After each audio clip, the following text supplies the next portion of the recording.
Okay. I'd like to call this deliberative meeting, session meeting to order at 9 a.m. A few items that we need to go over to begin. First of all, there's a closed circuit TV that's downstairs as well as up here, so the folks that are not wearing masks can still participate, and we're being videotaped so that they can watch the entire program from downstairs as well as vice versa. So we've set the system up so that everyone can safely attend and participate. So safety, there is no smoking anywhere in this building. Please take a moment to notice the exits in the building in the event of an emergency. We did have to leave windows open and doors open, so I apologize for the chillness in the air. However, in the safeness of the COVID pandemic, our town emergency director had recommended those to be done. In recognition of the labor and sacrifice of those who created, defended, and refined the privilege of a democratic government under which we assemble this morning, please rise and join us for the Pledge of Allegiance of our flag. As we conclude our pledge, please remain standing for a brief meditation passed down in Deerfield history from Joe Brown. I pledge allegiance to the flag of the United States of America and to the republic for which it stands, one nation, under God, indivisible, with liberty and justice for all. Please remain standing. I suggest that we open this meeting by standing in silent meditation, asking guidance in our conduct of this Deerfield Town meeting that may prove an effective self-government for us all. Guide us in our voting by a sense of purpose and human understanding. In our hands today lies the business affairs of the town for the future. Grant us the sense of fairness to allow all citizens to participate regardless of experience. Help us to express ourselves with restraint and dignity, that we may work together harmoniously for the well-being of our town in the coming year. So let it be. Please be seated. And that was from Joe Brown. Introductions. So welcome to the first session of the 2021 Deerfield Town Meeting. My name is Dan Holdridge, your town moderator. This deliberative session of the 2021 Deerfield Town Meeting acts as the legislative body for determining the final form of warrant articles to be voted on the June 8th ballot. We appreciate everyone's understanding during the pandemic to provide a safe business meeting for us all. We have closed circuit televisions downstairs for those who wish to remain unmasked and upstairs for those wearing masks. Everyone in attendance will have the same opportunity to speak and respectfully be heard. As your town moderator, I appreciate your willingness to support our efforts to bring about a fair and smooth-running business meeting. I appreciate your understanding for my efforts to get clarity and productivity through our session. A Deerfield voter card was issued to you when you went through the voter checklist. I will use the cards for voting, so please don't lose your card as we cannot issue you another one. Please turn your cell phones off or onto vibrate mode. If you need to make a call, please go outside as to not interrupt the meeting. The exception would be fire and police personnel who are on call, and we appreciate being here today. I will begin with the introductions of our town officials, and then we'll go over some housekeeping items to ensure a smooth and orderly meeting as we abide by the laws of the state of New Hampshire. Present today is our town council, Michael Courtney. We have our selectmen, Dick Pittman, Andy Robertson, Alden Dill, Cindy McHugh, and Frederick McGarry. Our Municipal Budget Committee Chairperson, Herman Pretorius. Herman's there. All right. Our assistant moderator is Eric Gross. He's in the lower level, so we'll wave to Eric. Our town clerk is Kelly Roberts. And our deputy town clerk, who's not here today, Kim Crotty. Our town administrator is John Harrington, over there. Our finance director, Rita Donaldson, is not here today. Our bookkeeper on the floor, Peter LeMay, is not here as well. Supervises the checklist, those wonderful people who check us in today, Joanna Waring, Christina Pretorius, and Maureen Quinn at the back. Inspectors of elections, we have Phil and Joan Bilodeau. And our police chief, we have Gary Duquette. Gary's back there. And our fire chief is Matt Fisher, and Matt's here as well. So let's move on to the rules of purpose, the purpose, rules, and decorum of today's meeting. The rules, ladies and gentlemen, as this is the Senate Bill 2 deliberative session of the 2021 Deerfield Town Meeting as defined in New Hampshire RSA 652-16F. You will act as a legislative body to determine the final form of the warrant articles that we voted on at this location at the June 8th town election. All the articles by law must be placed on the ballot. Each member who wishes to vote in this meeting should have checked in with the supervisor of the checklist and should have receiving a voting card and a sheet of yes or no ballots. If you are a registered voter and have not checked in, please do so now. If there's any individuals present who are not registered voters of Deerfield, though you are not permitted to vote, by Deerfield tradition, you are permitted to participate in the debates. The rules for this meeting are as follows and are updated as of 2021. Our meeting today is for the transaction of all business other than voting by official ballot. The first session shall consist of explanation, discussion, and debate of each warrant article. Since Deerfield operates via Senate Bill 2 town meeting, all warrant articles amended or if not amended will automatically be placed on the ballot. There is no need for motions to place articles on the ballot unless they are amended. Please note, all zoning articles are not open to amendment per New Hampshire RSA 675:3, but we don't have any zoning articles today. Our business today is to consider each warrant article and within the limits of the law, determine the details of those articles to be voted by official ballot at the June 8th second session. That's going to be held right here on June 8th. Amendments to the articles are in order and will be voted at this meeting. However, at the conclusion of our deliberative session, our deliberation on each article, we will not vote on the passage of the warrant article. Instead, the chair will instruct the town clerk to place the article on the official ballot. In the event you want to make a motion for an amendment, please be sure to write down your amendment information on the slips provided. It's right over on that table to your right, my left. There's slips over there, so if you'd like to make an amendment, go ahead and grab one of those slips and just write out your amendment, and then once you're ready to present your amendment and called upon, we'll have you come up to the microphone. Once you read your suggested amendment into the microphone, then kindly bring the written amendment information to our town clerk, Ms. Kelly Roberts, for the recording of the minutes. For those in the lower level of our arts and crafts building, kindly provide your written amendment information to our assistant moderator, who will deliver those to our town clerk at the conclusion of today's session. Our goal is for our legislative body here this morning to be efficiently on the same page with all information as discussed. The chair will read each article, then recognize a representative of the warrant article author to speak. Then the floor will be open to all. If you wish to address the meeting, please approach the microphone. The chair will recognize members at the microphones in turn. When it is your turn to speak, please step up to the microphone and speak directly into it. The microphone is voice activated and your remarks are recorded so that the clerk may make an accurate record of this meeting. All remarks must be confined to the merits of the pending question or to questions of order or privilege, and all remarks must be addressed to the chair. When recognized, please state your name and address to begin addressing the chair.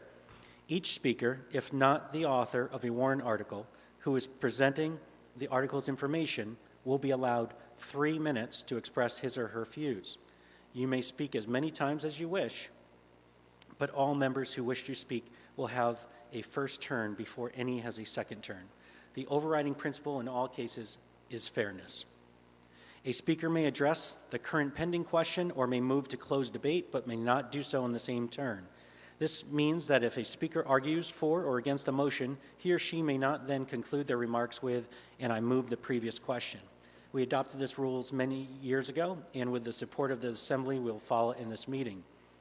A secret ballot, per RSA 40:4-A, must be conducted when requested by 5 members in writing prior to a hand vote. Such requests must be for a specific vote and for not all votes in this meeting or all amendments in this article. The 5 members must be present and stand when called to verify they are in attendance. The secret ballot exists to offer secrecy and is not intended to be used as a tactic of delay. If you wish to request a secret ballot, please approach the microphone and when recognized, make the request. There are slips over on that table for the secret ballot forms, so to help you with filling those out and have those ready. Otherwise, votes will be by a show of voting cards. If the chair cannot judge a clear majority, he will move to a division. Likewise, if a member is not satisfied that the result announced by the chair is correct, they should request a division. Division will be a count of the raised hands. 7 members who question any non-ballot vote immediately after it's announced may request a written ballot vote. If the margin of a vote by division is narrow, then the moderator may move to a ballot vote. 5 voters may request a recount of a written ballot vote, providing that the vote margin is not more than 10% of the total votes cast. In this case, the recount shall take place immediately following the public announcement of that vote per RSA 40:4-A. If there is something you wish to accomplish here, but you are uncertain how to proceed, please ask. You can do that at any time during the meeting at the microphone, or you can approach any of us during a recess. Similarly, if during the meeting something is not clear to you, please rise to a point of inquiry using the microphone and addressing the chair, and then ask for an explanation. As a legislature, we will be discussing the warrant articles before us. Those discussions will be respectful of everyone's opinion. We do not cheer nor applaud when someone says something you agree with, and we do not boo nor groan when we disagree with what is said. Please be respectful of all comments and opinions as you would want yours to be respected.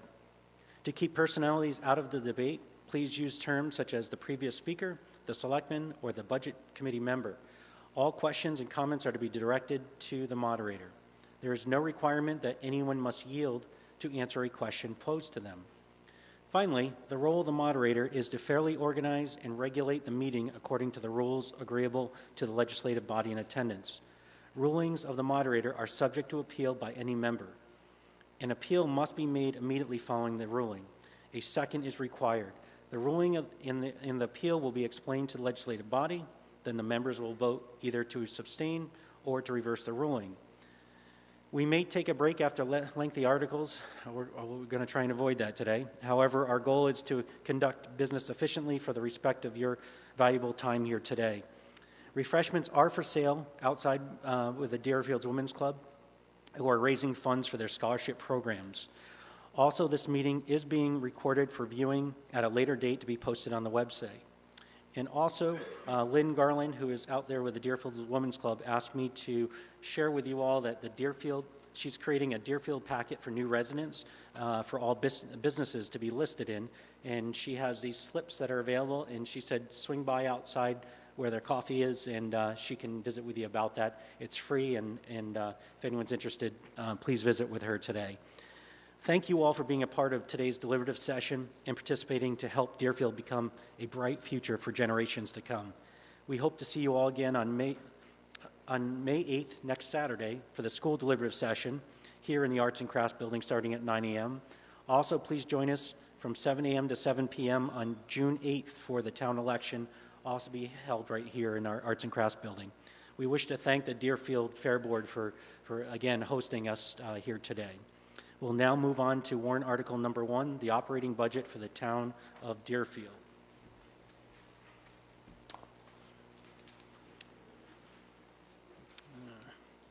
Okay, so article number 1. Shall the town of Deerfield raise and appropriate as an operating budget, not including appropriations by special warrant articles and other appropriations voted separately, the amount set forth on the budget posted with a warrant or as amended by the vote of the first session for the purposes set forth therein totaling $4,542,412. Should this article be defeated, the default budget shall be $4,006,418, which is the same as last year, with certain adjustments required by previous action of the town of Deerfield or by law, or the governing body may hold one special meeting in accordance with RSA 40:13X and XVI to take up the issue of the revised operating budget only. This was recommended by the Board of Selectmen 500, recommended by the Municipal Budget Committee 800, estimated tax impact proposed budget $6.09, and then estimated tax impact default budget $5.37. I'd like to introduce Herman Pretorius, our chair of the MBC, to discuss the budget. Mr. Pretorius? Hello, good morning. Hi, my name is Herman Pretorius. I'm the chairman of the Municipal Budget Committee, here to talk about today's budget. And if I could do that, thank you. A budget number of about $4.5 million, up $580K from a default budget last year of about $3.8 million. This represents about a 15% increase in the proposed budget from the default budget. I want to highlight a couple items that you'll notice in the budget. This is just kind of the big ticket items. There's an increased cost to insurance for both FICA and Medi. Cemeteries increase of about $25K, which is largely driven by contracted labor. There's about a $100K increase in the police budget to update the modern wages of the current employed officers and additional retirement costs. Fire and Rescue has an increase of about $30K with the addition of a part-time employee for increased coverage. Highways, streets, and road reconstruction, they're three separate budgets, but I combined them together as just general road maintenance, as probably the largest increase at about $200K. This is largely driven by material costs. For those that have tried to build anything in the last year, you can at least empathize with material costs currently. Transfer station is up about $60K, driven by trucking costs, largely driven by trucking costs and the way we conduct the actual transfer of the material. Library increase of about $45K. That's largely driven by the addition of a librarian for increased coverage during the school week. Parks and Rec is about $30K with the addition of an assistant director. Those are the key highlights that I have. Those highlights cover, I think, $450,000 or so of the $550,000 increase. If I could just add a bit of commentary as well to this. 15% is undoubtedly a large number. I'm sure that percentage-wise, a lot of you are looking at 15% and think that that is a ridiculous percentage to increase. And I'm empathetic or sympathetic to that opinion. I just want to convey that for the last 4 or 5 years, we have been operating on a default budget with increases that are non-discretionary. And what that means is that, as the budget and as our operating budget continues to increase and these non-discretionary funds continue to increase, FICA and Medi as an example of that, the amount that trickles down to our ability to maintain roads and keep up with the infrastructure of Deerfield, okay, becomes less and less. And for 4 or 5 years, we've been operating on our default budget, which makes it very difficult for us to retain, or recruit and retain people that work in our town offices or public service. So 15% is a large number. I understand that. But our decision to be operating at a default budget for the last 4 or 5 years is now coming to the point where it's starting to bite us. And so if you care about the roads and you care about attracting people to this community and being able to keep driving it forward, we have to address this issue. It has to be addressed. And 15% is that stab at it. And if we don't address it now, next year it's going to be a bigger number. And it's very challenging. It's very important for us to address this as a community. Thank you. Thank you. Does anyone have any questions for our MBC chairman or offer any amendments? Sir, please.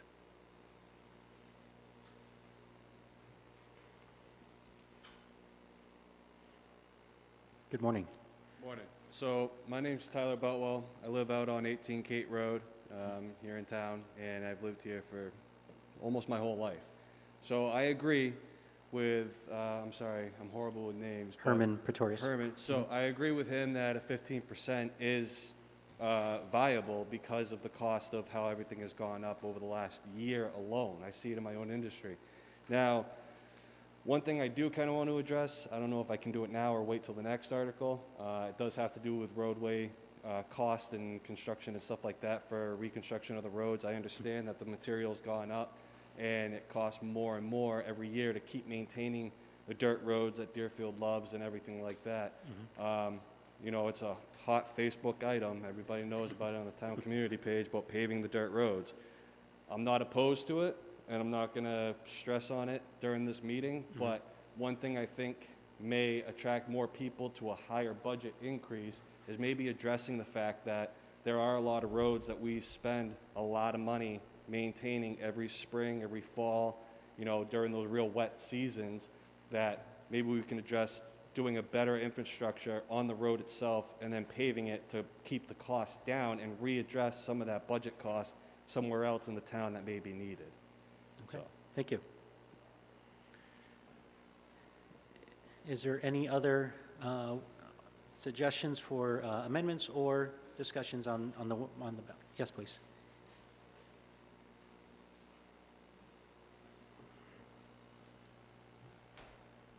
Good morning. I'm not doing what Maureen Mann, Stage Route. Could you ask people who are speaking to take their masks off? Okay. Because it's sometimes very hard to hear the lower it. details of what they're saying. Sure, thank you. I know I'm not doing it, but. Okay. If folks are comfortable with doing that, if you don't mind just lowering your mask down just so that people can hear you, or speak up louder would be great. Okay, if there's, Eric, is there anything down there? Okay, yes. Good morning. Good morning. Thank you, Mr. Moderator. Kevin Verville, McCarran Road. The Minneapolis Federal Reserve lists the Consumer Price Index, or the rate of inflation, at 1.8% for 2019, 1.2% for 2020, and estimates 1.9% for 2021. The United States Bureau of Labor Statistics lists the New England Consumer Price Index for 2020 at 1.7%. A sub 2% rate of inflation has been the baseline and benchmark for the past 3 years, and a sub 3% for the past decade.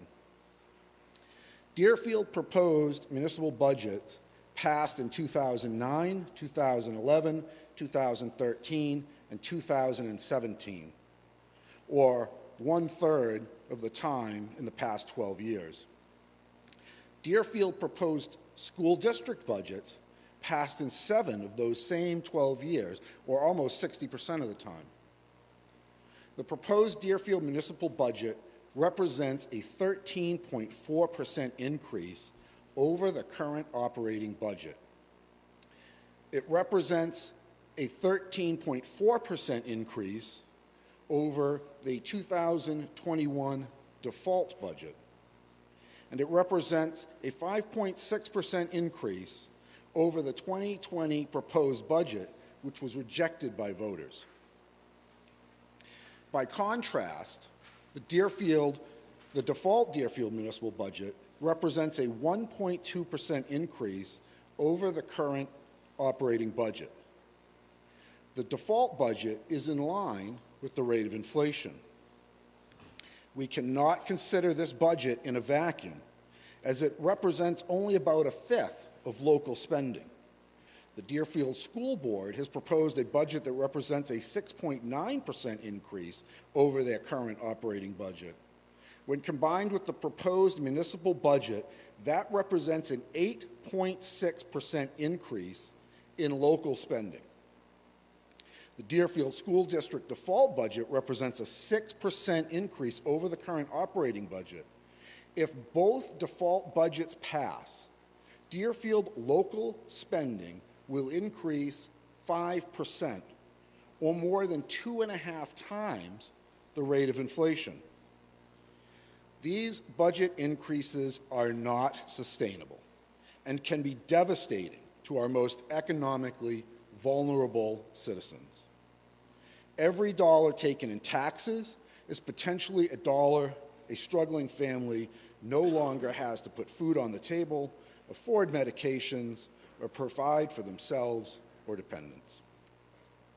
We are almost halfway through the 2021 Deerfield municipal budget, which has presumably been spending at the rate consistent with the 2021 default budget or less. I find no pressing need for our municipal government to go on a spending spree for the next 6 months. I have not heard of any increased spending proposals that cannot wait. Let us not forget that many of us saw our most recent property tax bills jump by a third or more. It is for all these reasons that I come to the conclusion that the only prudent course of action is to vote against both proposed budgets. We need to get our community's financial trajectory back on a sustainable course. I will add, I agree 100% with the concerns that this community has relative to road maintenance and construction. I had been advocating for almost 6 years now to increase the line item in the budget by $100,000. Mr. Earl, Yes. we're at 3 minutes, so if you can wrap it up. Yeah, very quickly. Last year, we took the first step by passing a $200,000 warrant article. Unfortunately, because fuel prices are going up, therefore pavement prices are going to go up, we're going to get less mile for our dollar now. I encourage us to vote in favor of the $200,000, but this proposed budget is way out of line with what Deerfield families can afford. Thank you, Mr. Moderator. Thank you. Okay. Mr. Pretorius? Hi, Herman Pretorius, Bloomfield Road. I just, in regards to some of the verbiage from the previous speaker, I just want to caution some of what information is stored in people's heads in regards to what was just communicated. This isn't the school budget hearing, of course. Just a quick preview to that. The majority of the increases to the school budget are non-discretionary increases that we had already voted on last year. There was actually a reduction in the operating budget for discretionary funds for the school board. You can hear all about it next week. But just be cautious of the information that was communicated and what you're hearing and storing in your minds. Thank you. That's all I wanted to say. Okay. Yes, ma'am.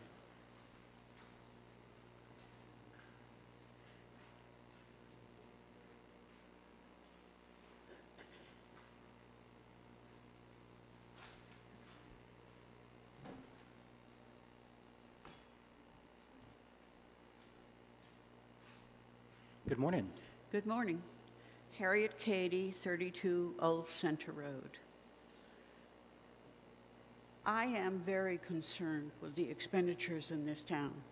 When I moved here in '84, there were 3,200 people. Now we're about 4,600 people. The increase in the taxes in that time is horrible, especially to people like myself who live on Social Security.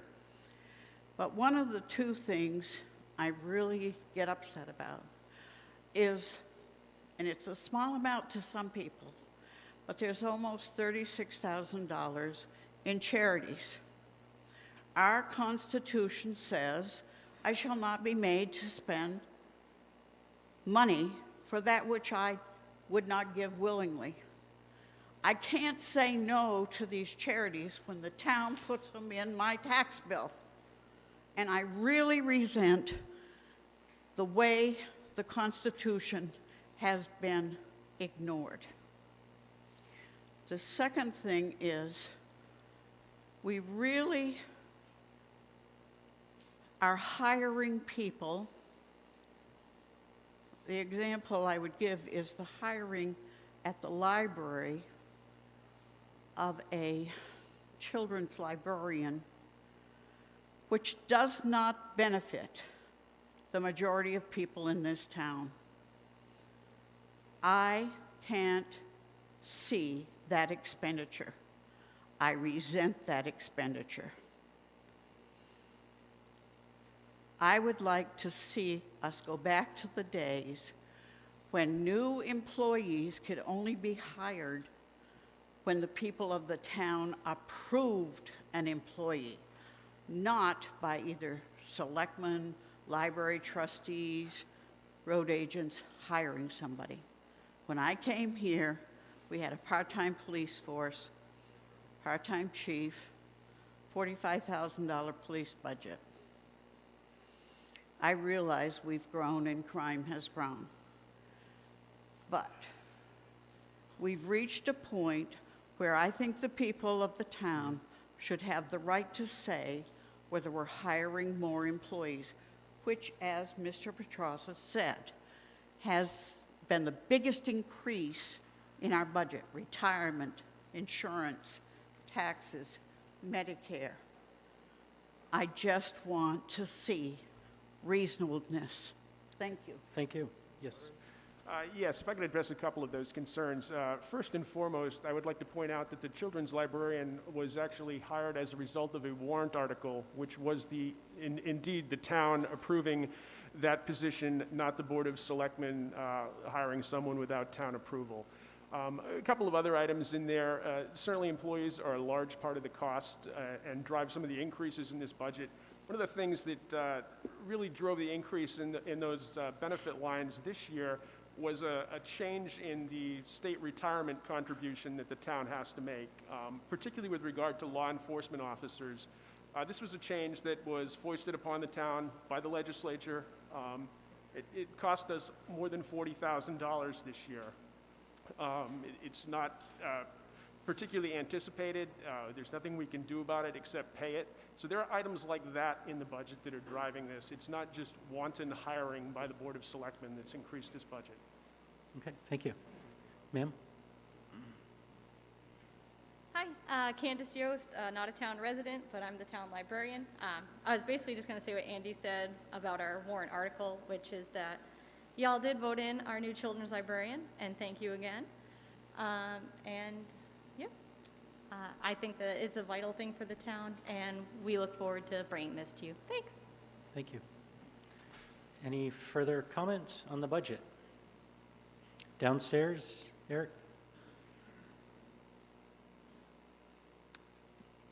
Okay, seeing none, seeing there's no amendments, I'll instruct the clerk to place this article on the ballot. We'll move on to Article number 2.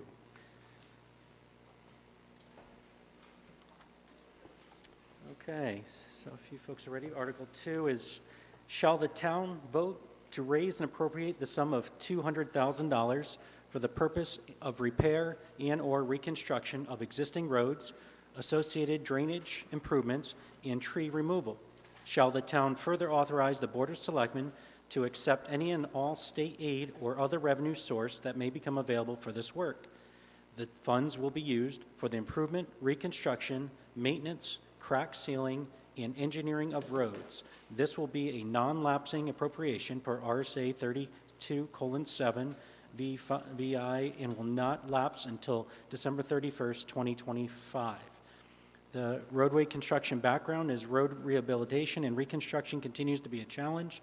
In an effort to work towards a goal of improving overall road conditions within the town, these funds will be utilized to systematically improve roads based on the results of the Road Service Management System report completed by New Hampshire Southern Planning Commission and in consultation with the road agent. Road program priorities are generally guided by road condition, traffic volumes, and opportunities to coordinate road construction with other projects. Recommended by the Board of Selectmen, 500. Recommended by Municipal Budget Committee, 800. And estimated tax impact, 27 cents. I'd like to have, yes, please. I'll speak to this briefly. This is very similar to the warrant article that we proposed last year that passed. Obviously, there is road maintenance and road reconstruction monies in the highway budget that's included in the town budget under warrant article 1. However, given the fact that we often get a default budget, we want to give the town the opportunity to specifically vote on road improvement, and that's what this warrant article aims to do. Give the town a say as to what they'd like to see us spend and move forward with on road maintenance, and also give us a little bit of a safety check in the event that we get the default budget. We would hope that warrant article 2 would pass and we would have those additional funds to use for road reconstruction and road maintenance. Very good. Thank you.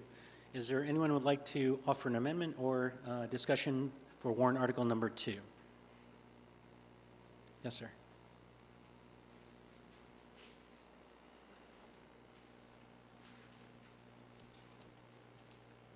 Yes, hi, Tyler Boutwell again. So based off of these numbers for the $200,000 increase on the budget, really I've just got a main question. So if you look at the actual expenses that were for 2020 was $729,660. Now we want to increase the budget by another 200,000, making it almost $1 million for highway construction, reconstruction, stuff like that, right? So is there a physical breakdown that the taxpayers can see on what's being spent for material on, you know, Kate Road or Middle Road or anything like that? Is there a physical hard copy that somebody can look at? Andy? Sure.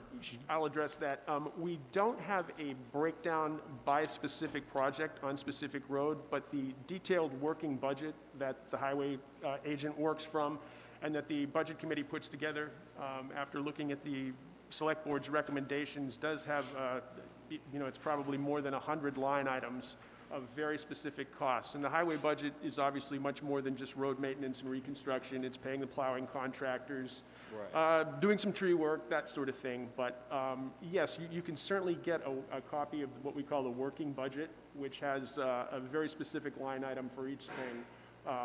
Right down to what we're spending for winter sand, what we're spending for gravel, what we're spending for 3-inch minus crushed gravel, salaries, employees, what we pay contractors, that sort of thing.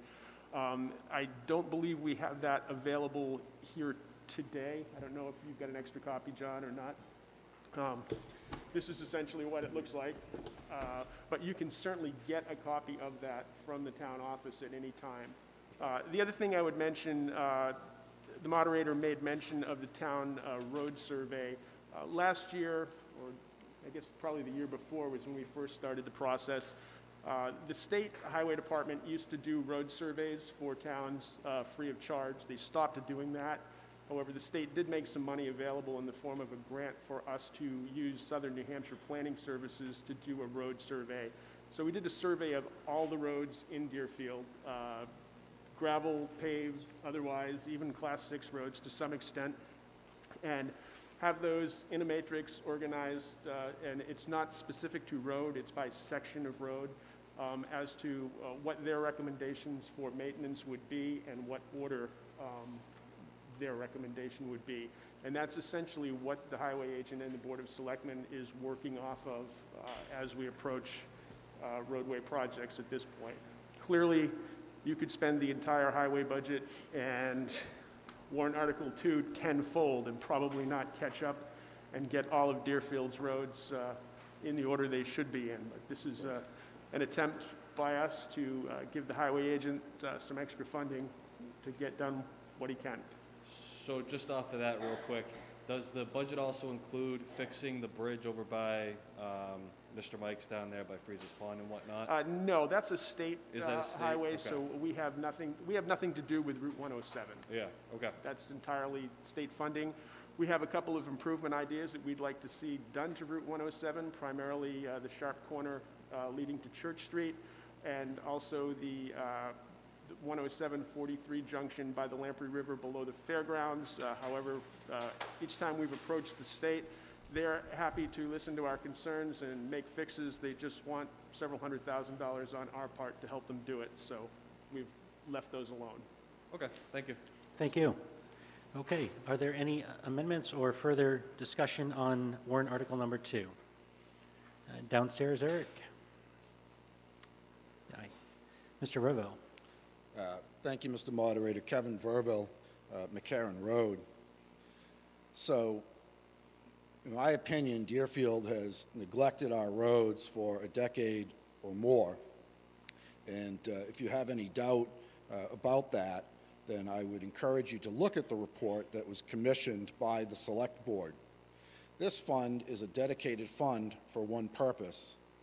And I have one quick question. What's the fund balance of the $200,000 that was approved last year? Andy? I would defer to the town administrator to see if he has that information with him this morning. I'm not sure that he does. Could you repeat the question? Yeah, sorry, John. Is there a fund balance to the $200,000 that we approved last year in a similar warrant article?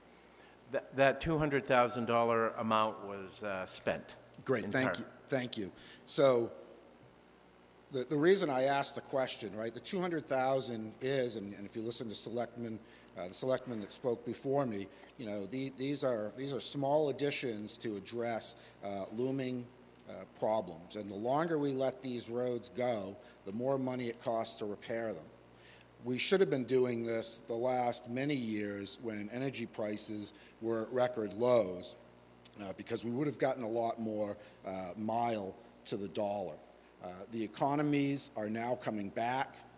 Federal energy policy and global economies coming back is certainly going to result in increased oil derivatives inflation, meaning it's going to cost more for pavement and for all the other goodies it takes to repair the roads. The sooner we get going on this work, the more miles per dollar we will get. I supported this concept 5 years ago. I supported the article last year and was very pleased it passed, and I strongly encourage the voters of Deerfield to pass Article 2 again this year so that we can get our roads back into the condition that the citizens want and deserve. Thank you, Mr. Moderator. Thank you. Okay, any further comments from downstairs? And upstairs, any further? Okay, seeing none, we'll instruct the clerk to place this article onto the ballot. We'll move on to warrant article number 3, please.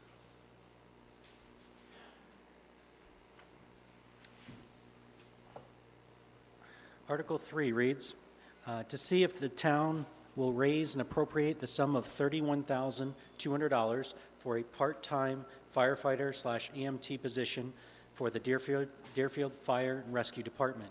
Should this article pass, it would only be funded in the event that the 2021 operating budget fails to pass. This request has been supported the past 2 years as part of the budget by both the Board of Selectmen and the MBC. Looking to have a fallback in the event the budget were to fail again this year, recommended by the Board of Selectmen 500, recommended by the Municipal Budget Committee 800, estimated tax impact 4 cents. I'd like to invite Andrew Robinson to speak and invite Chief. Sure, I will speak briefly to it, and Fire Chief Fisher can jump in and correct me if I provide any misinformation. This is to provide backup part-time firefighter EMTs for Deerfield. This has been recognized as an area of weakness for the town, particularly Monday through Friday during working hours. We do not have a particularly large number of volunteer EMT or firefighters in town. And this helps plug that gap, so to speak. I would also point out that we don't have 4 specific part-time firefighters that show up on a daily schedule in Deerfield. We have a pool of firefighters and EMTs, primarily that are full-time professionals in other communities that take turns taking shifts in the community here. And with that, I would defer to the fire chief if he's got anything he'd like to add or clarify regarding the request. Chief? Matt Fisher, Griffin Road. Just to kind of jump on what Selectman Robertson said. Currently, we have 60 hours allocated in the budget, looking to add an additional 30 hours. That'd be per week. Current thought process is that this would allow for a second person 3 days out of that week. So there'd be 2 people available during the day, guaranteed to be, at or around the fire station conducting department business, ready to respond to emergencies. Thank you. Are there any discussions or amendment proposals for this warrant article? Any downstairs? Seeing none, we'll instruct the clerk to place this. Oh, I'm sorry, please.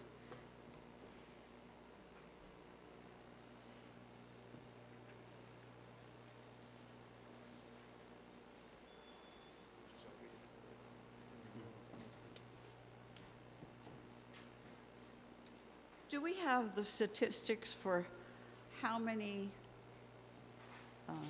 daily runs, say for fire, how many for EMS? What are the number of fires this year? Are those in our town report? I believe there is a report from the fire department in the town report that likely lists those. Certainly the fire chief does have that information. I didn't bring that with me this morning, and I doubt that the fire chief has it at the forefront of his mind to be able to recall and give us today. But that information certainly is available and is made available from time to time to the select board. This is something I think should be in the town report. The people should know what the requirements are for the people on staff. I know, in my mind, I think the EMTs show up a lot more than a fireman, but I don't know that for a fact. And that is correct. Thank you. Thank you. Are there any additional comments or amendments for warrant article number 3? Seeing none, we'll instruct the clerk to place this warrant article onto the ballot. Move on to warrant article number 4, please. Article 4 reads, to see if the town will vote to raise and appropriate the sum of $8,000 to be used by Northwood Lake Watershed Association to control the milfoil in Northwood Lake, recommended by the Board of Selectmen 500, recommended by the Municipal Budget Committee 800, estimated tax impact 1 cent. I'd like to ask Selectman, is it going to be Dick Pittman or you? Sure. Oh, I'll speak. okay, go ahead, please. Selectman Robinson. Okay, yes. I know sometimes this catches people off guard. They ask, why are we looking for appropriations to spend on Northwood Lake? Isn't that in Northwood? And in fact, a large part of Northwood Lake is in Deerfield. And we have substantial waterfront property that we tax quite highly because it is waterfront property. And clearly, the value of waterfront property degrades if the quality of the lake degrades. Northwood has asked us in years past to support this attempt to keep milfoil and aquatic invasives at a minimum in the lake to keep property values and water quality up. It's done on a percentage basis of residences that we have within the Deerfield town lines. Surprisingly enough, the Deerfield town line actually extends across Northwood Lake all the way to Route 4. We've got some folks on that side of the lake as well. But that's why it's in here, and it is for to help protect Deerfield properties on Northwood Lake. Very good. Are there any discussions or amendments for article number 4? Seeing none downstairs, or any down there? Seeing none, we'll move this article on to, ask the town clerk to place this article onto the ballot. We'll move on to article number 5, please.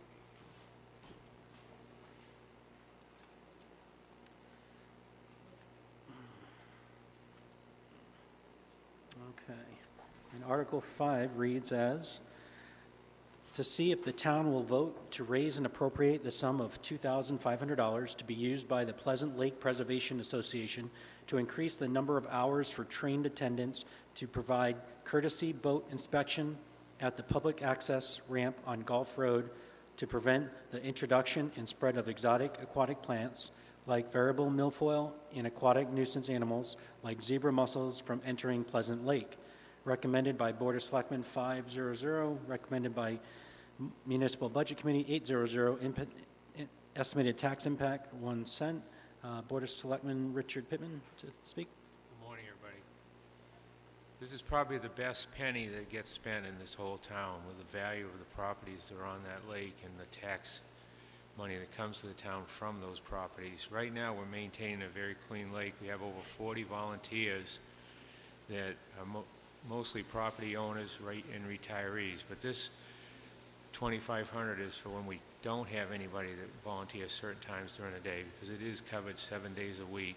And if you ever get a chance to go down by there on a weekend, you'll see the amount of traffic and the good job they do making sure the boats and trailers are clean of any potential weeds that could come from another lake into Pleasant Lake. Thank you. Are there any questions or amendments for article number 5? Seeing none, any downstairs? Seeing none, we'll instruct the clerk to place warrant article number 5 on the ballot, please.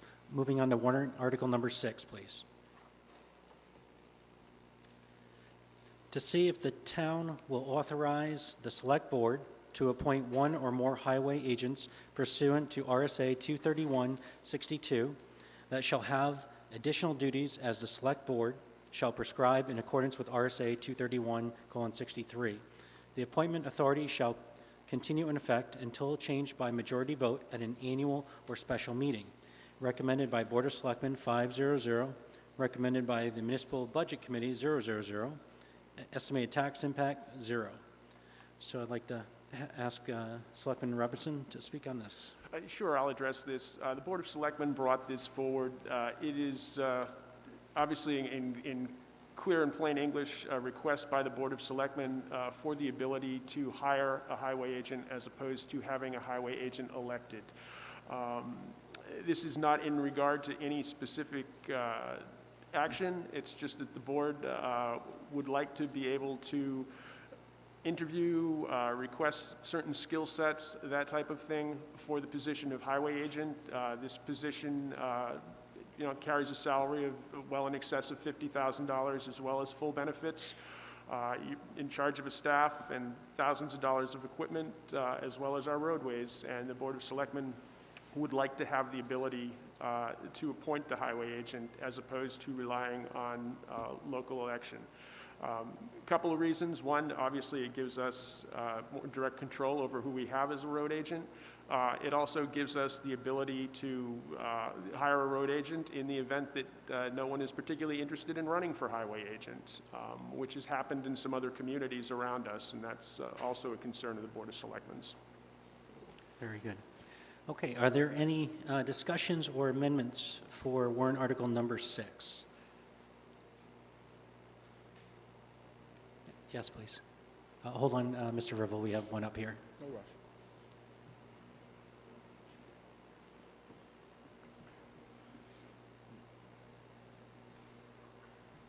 Good morning, Suzanne Steele, Harvey Road. Good morning. I just want to say that I am in support of this effort.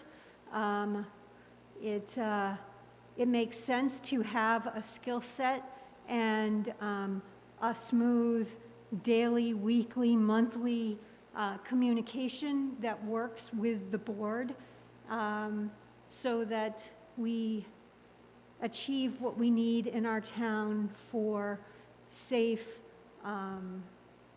well-run roads, and I think I'll just leave it at that. Thank you. Okay, Mr. Verville? Thank you, Mr. Moderator. Kevin Verville, McCarran Road. I guess it's a question for somebody with a long memory. When was the last time we had an election for highway agent that was not contested? That is to say, there was only one candidate that filed for the position. That I do not recollect. I know certainly in the last election we had 2 candidates, and I believe in the election before that, I don't know that anyone ran against Mark Young in his second term. I don't recall whether anyone ran against him in his first term. So there's no shortage of candidates. One of the things that the previous speaker spoke to is a lack of communication between the elected highway agent and the select board. And I was wondering, in the last, say, 25 years or so, has that been an issue where there's been a lack of communication between an elected highway agent and the select board? Yeah, I'm not going to speak directly to working relationship between the highway agent and the board at a public meeting. I think in some cases the board would have liked clearer communication. In some cases the communication has been fine. Okay, so the current situation with an elected highway agent, the highway agent's an elected official and is on an even par in the hierarchy of town government with the select board, is that correct? Well, he is an elected independent official, or she, if that was the case. The control, there is state RSA that gives the Board of Selectmen some control, obviously, over the highway agent. You can remove a highway agent for directly ignoring orders of the select board or dereliction of duty. The select board's primary course of action with regard to steering the highway department where they want and the highway agent where they want is clearly the purse strings. Okay, so the select board, in fact, already has a sort of a fail-safe control over an elected highway agent. We've had contested elections for a highway agent, except with the potential exception of when a current highway agent chose to run for re-election, and we can't seem to articulate particular problems between the select board and an elected highway agent. And I guess it's for those reasons that I don't understand, can't get my head around what the need for this is. I know this question has been posed at least once in the last 12 years and was rejected by the voters. And I believe the same sort of cases were made to articulate support in the past when this article failed. And I guess it's for those reasons and the reasons that I just delineated that I would oppose this warrant article and recommend that the town of Deerfield continue on with an elected highway agent. Thank you, Mr. Moderator. Thank you. Okay, yes, sir, please.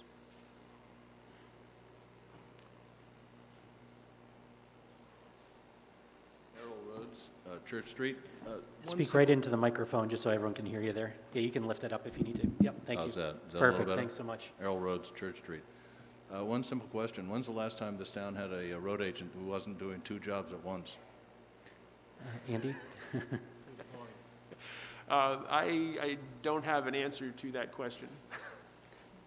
Does one need a longer memory to go back and find the answer to that? No comment. Thank you. Okay, is there any additional comments to warrant? Yes, Mr. Pittman?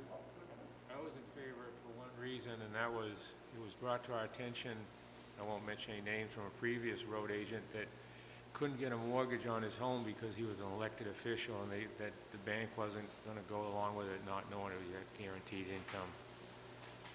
Wow. Okay.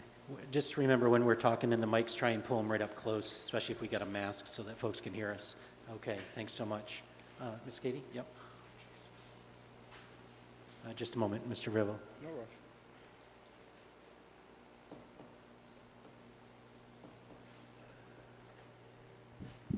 Dick, we had a road agent say it, but I proved it untrue.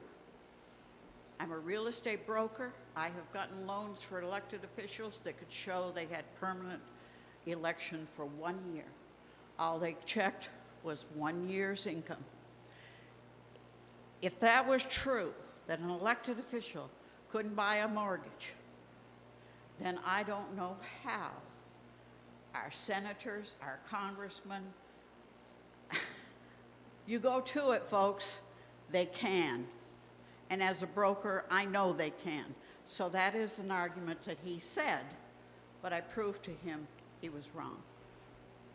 Okay, thank you. Mr. Verbo? Thank you, Mr. Moderator. Kevin Verbo, McCarran Road. I've lived in Deerfield for 12 years with my family, and it's my understanding that we've had at least one highway agent in the 12 years that I lived here whose only job at the time of being highway agent was being the highway agent. So it certainly is not unprecedented. Perhaps it's more of a modern trend that our highway agents choose to hold down the highway agent job as well as a second job. Thank you, Mr. Moderator. Thank you. Any further comments or amendments for warrant article number 6? Downstairs? Seeing none, we'll move article number 6, instruct the clerk to place this one on the ballot. On to number 7, warrant article number 7, please. Okay, warrant article 7 reads, by petition of 25 or more eligible voters of the town of Deerfield to see if the town will vote to urge that the New Hampshire General Court, which is obligated to redraw the maps of political districts within the state following the federal census, will ensure fair and effective representation of New Hampshire voters without gerrymandering. Additionally, these voters will ask that the town of Deerfield to urge the New Hampshire General Court to carry out the redistricting in a fair and transparent way through public meetings, not to favor a particular political party, to include communities of interest, and to minimize multi-seat districts. The record of the vote approving this article shall be transmitted by written notice from the selectmen to Deerfield's state legislators, informing them of the demands from their constituents within 30 days of the vote. Again, this was a petition warrant article. And I'd like to invite Frances Maureen Quinn to discuss this. Thank you. Thank you, Mr. Moderator. Maureen Quinn, Nottingham Road. I think we all can agree that democracy is the cornerstone of American society. The concept of one person, one vote is vital, and it requires constant diligence and protection. Democracy requires that the people choose their elected leaders, not the other way around. Every 10 years following the census, states are required to adjust voting district lines based upon changes in the census data. And this process of redistricting should be an open, bipartisan, and transparent process. Unfortunately, following the 2010 census, when redistricting was done in 2011, this concept was not applied. And it happened behind closed doors. The people of New Hampshire were not included in the process and were not given any information about the methodology by which district lines were drawn. We cannot let this happen again. It deprives us of our right to a fair and equal democracy. Redistricting must be open and fair for all voters. Additionally, this warrant article communicates that our town believes in a fair, transparent, bipartisan redistricting process and conveys the belief that once towns such as Deerfield achieve a specific size, that we should be able to elect our own legislators and not be sharing those legislators with other towns. I hope that Deerfield will support this warrant article. Thank you. Thank you. Are there any amendments or discussions? Yes, please.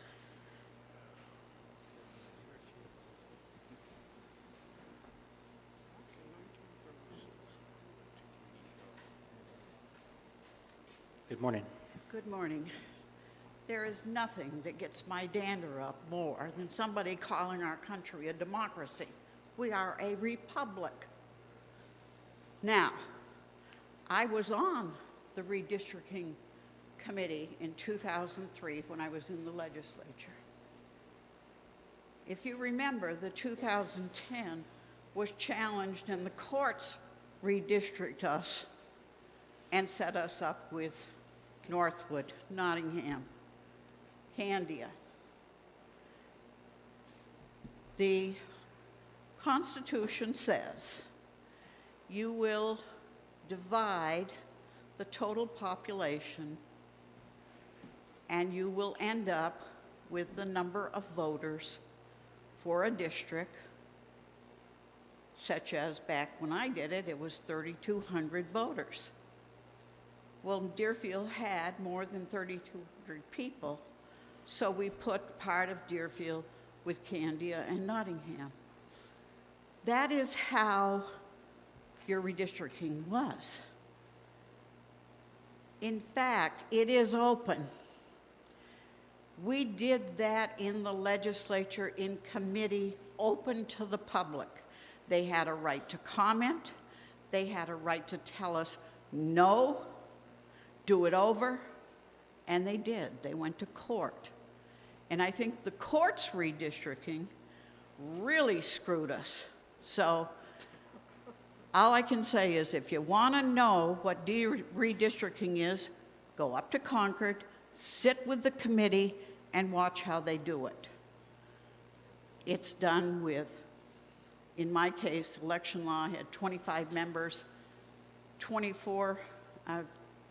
13 were Republicans and 12 were Democrats. You don't get away with an awful lot when you're pretty equally divided. Thank you. Thank you. Any further discussion or amendments for Article number 7? Downstairs? Seeing none, we'll instruct the clerk to place Article number 7 onto the ballot. Warrant Article number 8, please. Okay.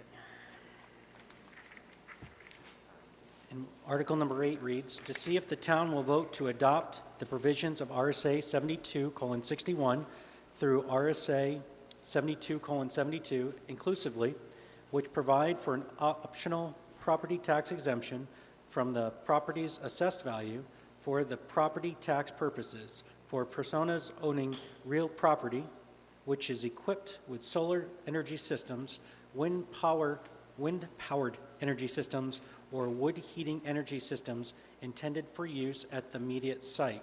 Such property tax exemption shall be in the amount equal to 100% of the assessed value of qualifying equipment under these statutes. This is a petition warrant article, and I'd like to invite Mr. Wes Golem to speak of this, please. Thank you, Mr. Moderator.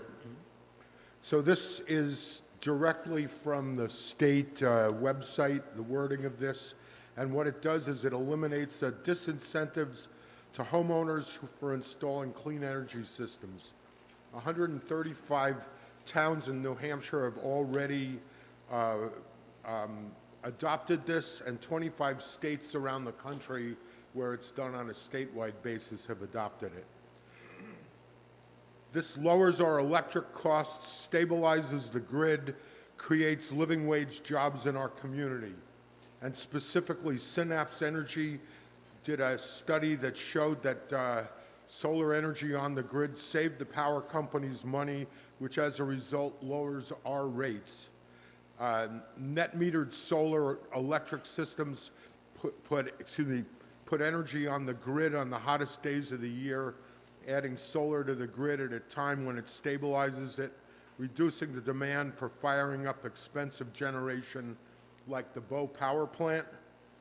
The installation of systems has created, by the end of 2018, there were more than 17,000 renewable energy jobs in New Hampshire.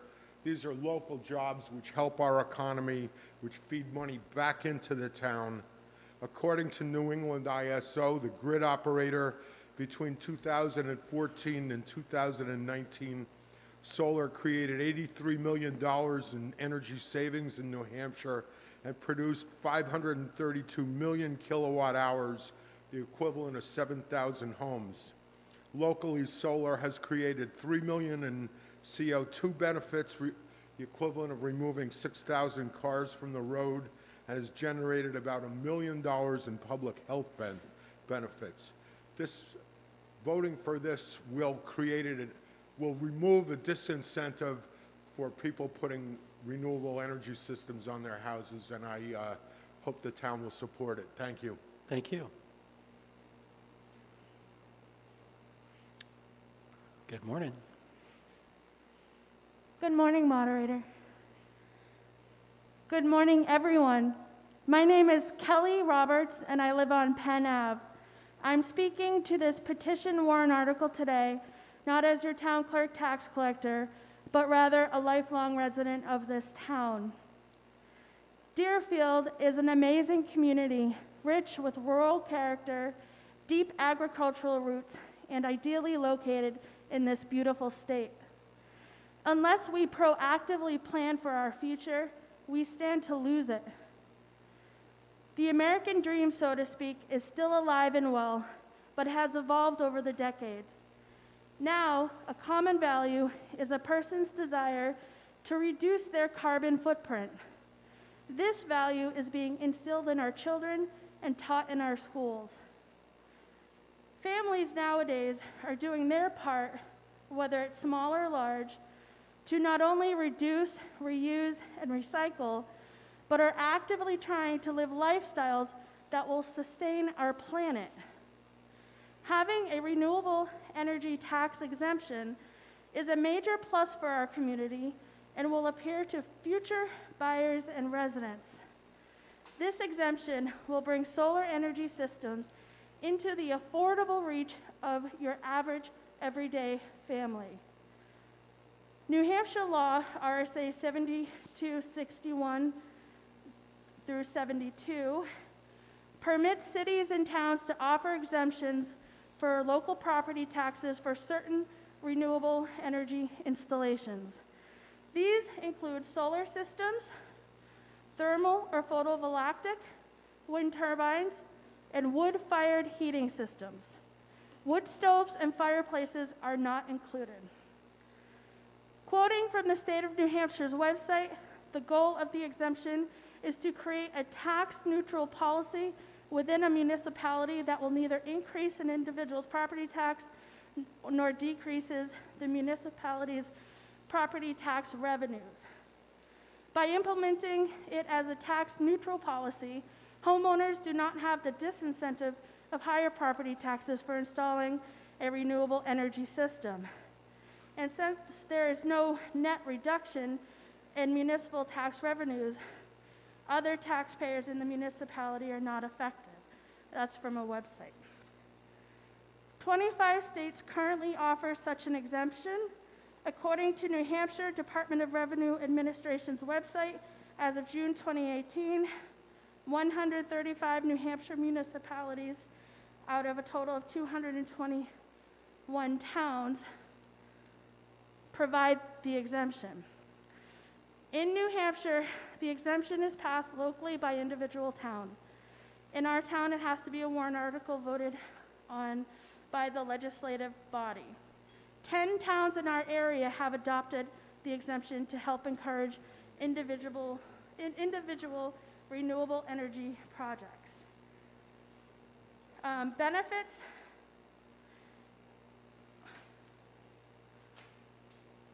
It creates local jobs. Local solar produced 52 million kilowatt hours of electricity, equal to about 7,000 homes. If we want Deerfield to continue to be an attractive place to live, we need to take action now. If we want to follow our goal in the 2008 master plan to become net zero community, this is the most logical step to take. New Hampshire residents pay some of the highest electricity rates in the nation. New Hampshire's electricity rates are 35% higher than the national average. 4 out of 5 homes in New Hampshire get their heat from fossil fuels. And just some quick information, there are 98 parcels in town with solar. Solar was not taxed until the year 2020, and the tax billed amount was $31,400, which represents roughly a 4-cent tax impact.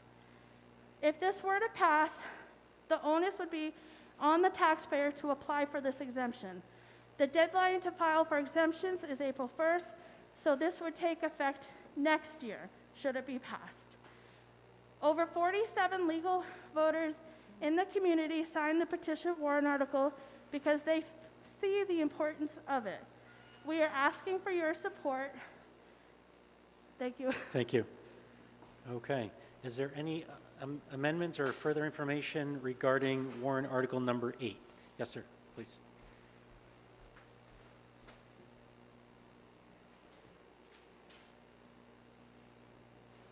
Hi, good morning again. Good morning. So, just a quick question. I thought it was a typo, but I guess not. If you get solar panels on your roof, spend $50,000 on them, you get 100% tax exemption for property taxes in the town of Deerfield, right? Yes, for the value of those panels, Okay. not for the entire property. That's what I was wondering. I was going to say, so my X amount property tax is going to be 100% waived if I spend 50 grand and go get solar panels? No. I'll do that in a heartbeat. All right, thank you. I think we all would. All right. Is there any additional comments or amendments? That probably would sell a lot more solar panels. Yeah, right. Downstairs, any comments or amendments? Seeing none, we'll ask the town clerk to place this warrant article onto the ballot. And the final warrant article for today is number 9.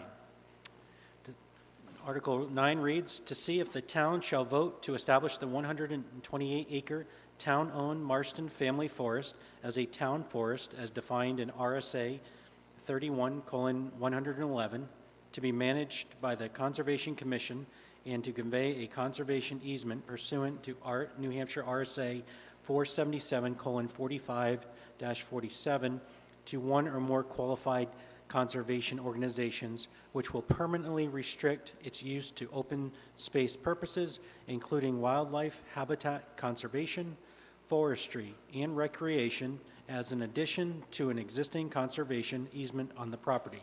This was a petition warrant article. So I'd like to invite Sarita. Okay. Good morning. Good morning, everyone. Sarita Fry, Saddleback Mountain Road. This is on the ballot for two reasons. The first is that the original property owner donated the said property to the town, and it was the family's wish. These are descendants of the Marston family. It was their wish that this become a town forest so that it can be properly managed along with our other town forests. This property already has a conservation easement on it, but this would make it a formal town forest. The second reason this is on the ballot is that this was part of a larger effort by a number of partners, including the Conservation Commission, but also a number of an anonymous donor and LCHIP, the land, I'm not going to remember exactly Conservation Heritage. Yes, thank you. The LCHIP program. Anyway, it was a partnership to protect the entire Marston farm, which is one of the oldest farms in the region, and a property of very significant conservation value, both historically and in terms of wildlife and so on. If this warrant article passes, LCHIP will reimburse the town, the Conservation Commission, $50,000 for outlay that the Conservation Commission put towards this project. And unfortunately, if this warrant article doesn't pass, we will not be reimbursed that $50,000. So, thank you. Selectman? Yeah, I'd like to note that the Board of Selectmen didn't place this warrant article on the warrant, and we're not shown as recommending it. This was through a series of confusing legal requirements, that type of thing. The Board of Selectmen does fully support this warrant article. We indeed thought we could place it on the warrant with our support, found out that we couldn't, and that it had to appear as it does as a petition warrant article, but have no doubt that the Board of Selectmen is fully in support of the project and the warrant article. Okay. Was there someone? Okay. Any further Selectmen comments? No. Okay. Are there any comments or amendments to warrant article number 9 from the community? Seeing none upstairs. Downstairs, any? Seeing none, I'll instruct the town clerk to place warrant article number 9 onto the ballot. And ladies and gentlemen, that concludes today's deliberative session. We would like to thank you all for coming today. Also remind you to please come next Saturday, 9 a.m., same time here for the school deliberative session. Please visit the Deerfield Women's Club on your way out. Thank you again for coming. Have a good day.